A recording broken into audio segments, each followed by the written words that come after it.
Hello everyone, welcome to the story of Wishmaster, part 1. Today I'm going to cover the prologue and the first chapter of the story. I'm not completely sure how to approach the project, but what I'm going to do is go through the story one scene at a time. At the end of each scene, I'll talk a little bit about the story and the philosophical aspects in the scene. Hopefully that's going to work out okay. I'll try to avoid talking too much about the philosophy. If you've watched part 0, you'll know that I covered most of the big philosophical aspects there. I also talked a lot about time in part 0, so before we start, I want to say a bit more about that. In part 0, I brought up the question of whether time was real.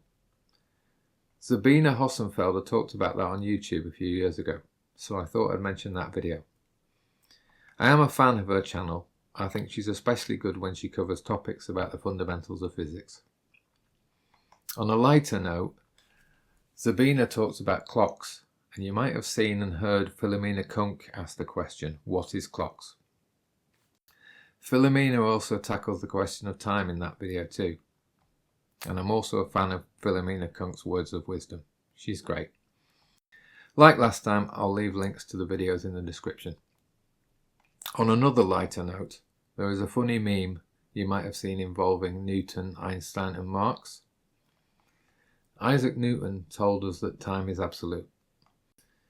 What he meant is time is something that exists in the background somehow. All we can do is measure it as it passes by. Albert Einstein told us that time is relative.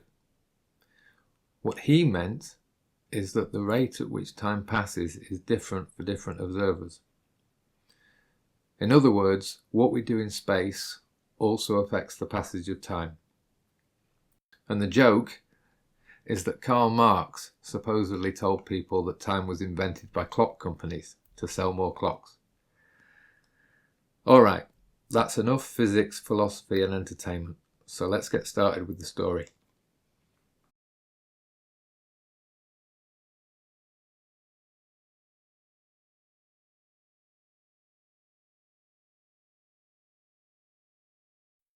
The story begins long ago, but we don't know exactly when.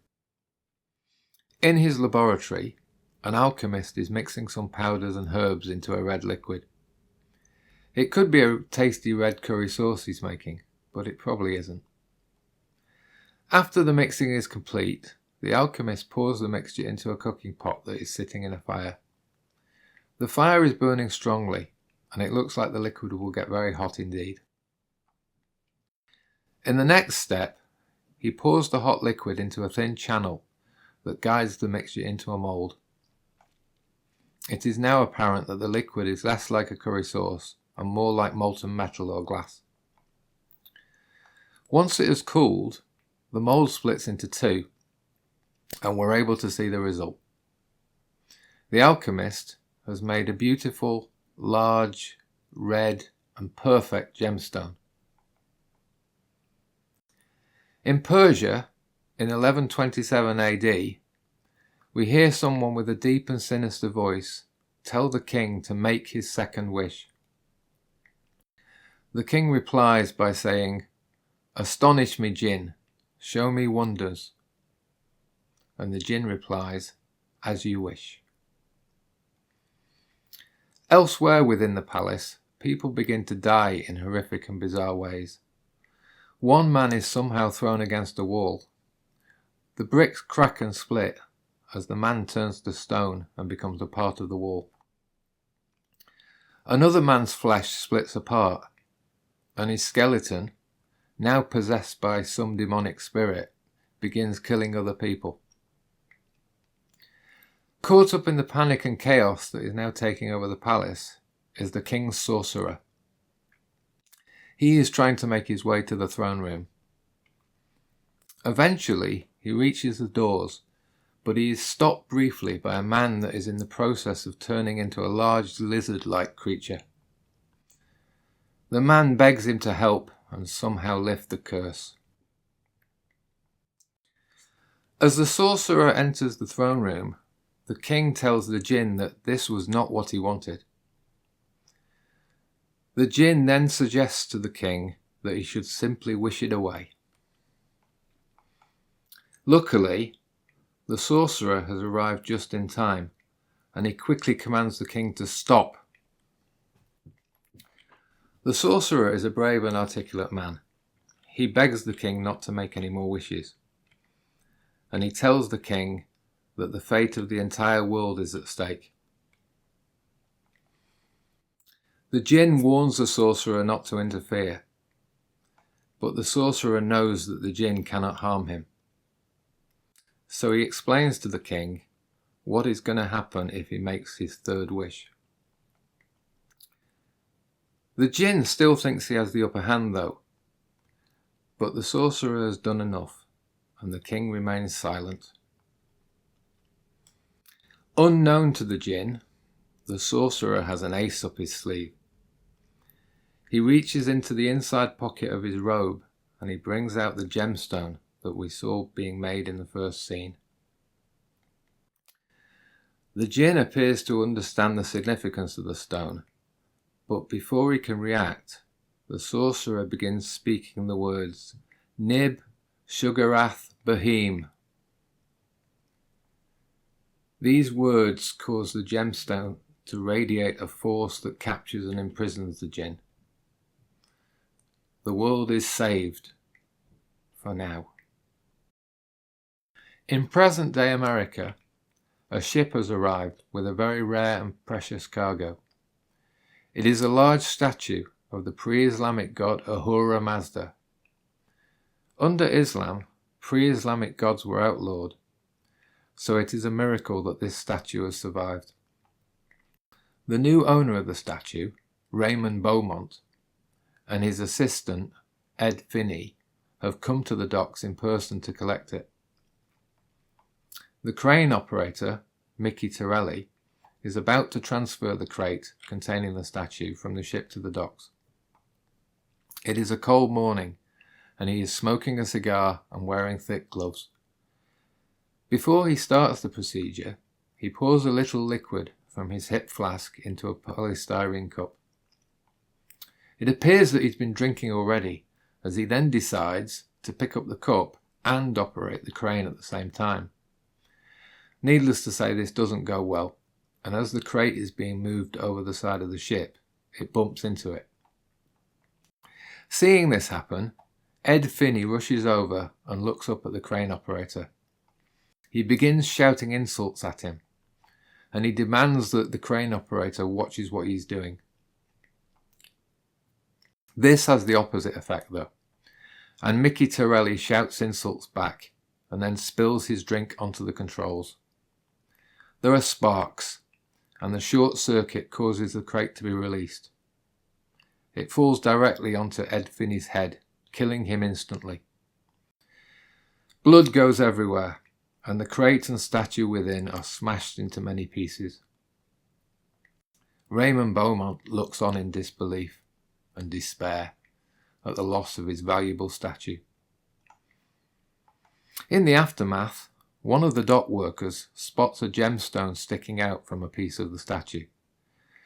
Making sure that no one sees him, he quietly removes it and slips it into his pocket. Not knowing what it is, and not being too bright, he takes it to a pawn shop and sells it for $200. The owner of the pawn shop has a hunch it might be worth more than that though, so he decides to take it to the local auctioneers. At the auctioneers, the pawn shop owner speaks to Alexandra's sister, Shannon, and he shows her the gemstone. Shannon calls Nick over, as she thinks Alex should take a look at it. Nick is the owner of the auctioneers, and he is very enthusiastic about the gem. He tells the pawn shop owner that he will get his best appraiser to take a look at it, and he tells him that Shannon will make him a receipt. Over at the tennis courts, Alex is playing tennis with her friend Josh. The game ends with Josh winning the final point. As they take a moment to recover and collect their belongings, Josh asks asks Alex about her boyfriend, Rick. Alex replies that she doesn't know, that she hasn't spoken to him, and that it's over. Josh then asks her how long it has been. Is it 6.5 weeks? Alex is taken by surprise, and she is a little shocked that he has been keeping track of the relationship. In any case, Josh decides to seize the moment and ask her out. She's not keen though, although it is not immediately obvious why. They certainly appear to like each other very much. She tries to explain that it is because they are best friends, and she doesn't want to lose that. Josh presses her a little bit more, and she says, "I'm just worried about losing what little I've got left now."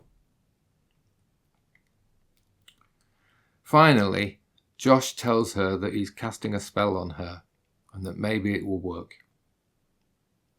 Doesn't seem to though. Back at the auctioneer's, Alex begins appraising the gemstone. Nick is there too, but he just wants to know how much it's worth. So she tells him to go away and let her do her work. As she is inspecting the stone, Alex thinks she has spotted a flaw. She thinks it might just be a speck of dust though, so she blows on the stone and rubs it on her dress. Unknown to her, this has woken the Jinn, and they now have a telepathic connection. It is only a crude one-way connection though. Sometimes Alex will hear his voice or have visions of the Jinn and whatever he's doing.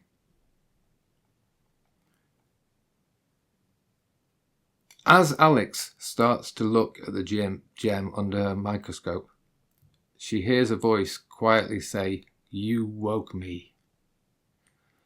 She looks up startled, but there is no one else in the office. Assuming she imagined the voice, she goes back to looking at the gem again. Through the microscope, she sees the flaw in the gemstone, and she hears the voice again. This time it is louder though, and it is accompanied by a strange vision of something evil. It's as if there is someone or something alive inside the stone. Despite this, she goes back to looking at the stone again. But now she is startled by Nick, who has returned and wants to know what the verdict is. Visibly rattled, she tells him that she didn't hear him come in and that he scared her. Unfortunately for Nick, the verdict is that there may be something wrong with the stone, and she needs to run more tests. And that's the end of the first chapter. I'm going to finish this video by talking about some of my impressions of the prologue and the first chapter. I'll make a separate video about the religion and philosophy. I definitely think there is more to talk about there. Ahura Mazda, for example, is a real pre-Islamic god, and I would like to say some things about that. But I have far too much to say to include that here. As far as the prologue is concerned, it's ambiguous whether the sorcerer is the one that created the gemstone, or if he merely obtained it somehow. It is, however, clear that he understands what the Jinn is, and what the rules of engagement are. Personally, I think it's far more sensible if the sorcerer is also the one that created the gemstone, because it's also clear that the purpose of the stone is to capture the Jinn that has been woken. A little bit like the traps in Ghostbusters.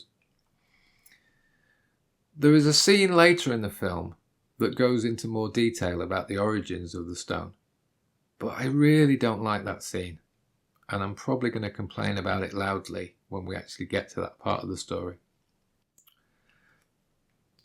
As far as the first chapter is concerned, I think the story flows quite well, and I really do like the way that different aspects are introduced one at a time. I think it all mostly makes sense, and the characters are all quite distinctive too. Alex is a very likeable character, and I think it's clever how they let you know she is smart and capable, but also quite troubled by something that's actually happened to her. The other point is that there's a few very subtle bits that aren't obvious. You only realise their significance after you've watched the film a few times. Lastly, I wanted to mention that the scene with Josh may not seem very important, but it really is. Okay, in the next chapter, we'll see the djinn break free from the stone, and Alexandra's world is going to become a living nightmare. Let me know what you think.